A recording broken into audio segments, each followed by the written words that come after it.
আজকে আমি নিয়ে এসেছি একটা নতুন জিনিস, আমার কাছে অবশ্য এটা নতুন, গাজর দিয়ে সুজি।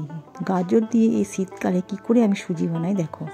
প্রথমে আমি সুজিটাকে কাঠখোলায় নেড়ে নিলাম হালকা লাল করে। এরপর সেই সুজিটার মধ্যে যতটা সুজি নিয়েছি তার ডবল জল দিয়ে দিচ্ছি। এরপর কড়াইয়ের মধ্যে দিয়ে দেবো সাদা তেল।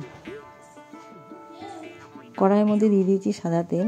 এবার সাদা তেলের মধ্যে চীনাবাদাম দিয়ে এটা একটু নেড়ে নেব। চীনাবাদামটাকে তোমরা চাইলে কাজু বাদামও দিতে পারো, কিশমিশও দিতে পারো, আমি কিন্তু অত কিছু দিইনি।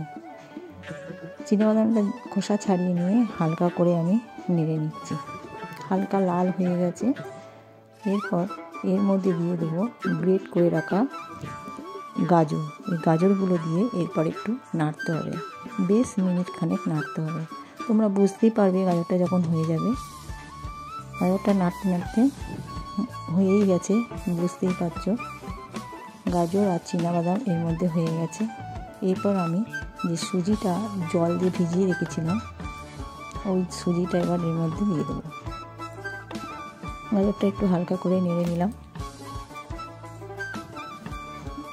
বেশ কড়াই থেকে উঠে আসবে, তখন দেখবে যে বুঝবে হয়ে গেছে। এই জল সময় সুজিটা এবার এর মধ্যে দিয়ে দিচ্ছি। সুজিটা দিয়ে এবার ভালো করে আমি নিয়ে নেব। এটা খুব একটা শুকনো শুকনো হবে না, আবার জল জলও হবে না। এরপর আমি এর মধ্যে দিয়ে দেবো চিনি। চিনির পরিমাণ খুব কম, আর একটু দিয়ে দেবো নুন। চিনি আর নুন দিয়ে দিয়েছি।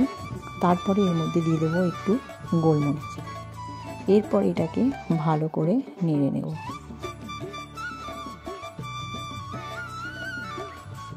সুজিটা আমার জলটা শুকিয়ে গেছে, তবুও ভালো করে আরেকবার নেড়ে নিচ্ছি। আর নামানোর আগে দিয়ে দিয়েছি আমি 1 চামচ ঘি। এই সুজিটা দারুণ টেস্টফুল একটা সুজি, বাচ্চাদের একবারে প্রিয় খাবার। সুজিটা আমার হয়ে গেছে। ভিডিওটা যদি ভালো লাগে, রেসিপিটা ভালো লাগলে লাইক করবে, বন্ধু হয়ে পাশে থাকবে। সুজি আমার কমপ্লিট হয়ে গেছে করা। নতুন নতুন ভিডিও পাবে, আমার চ্যানেলটাকে সাবস্ক্রাইব করে দিলে। ফিরে আসবো আবার একটা নতুন রেসিপি নিয়ে।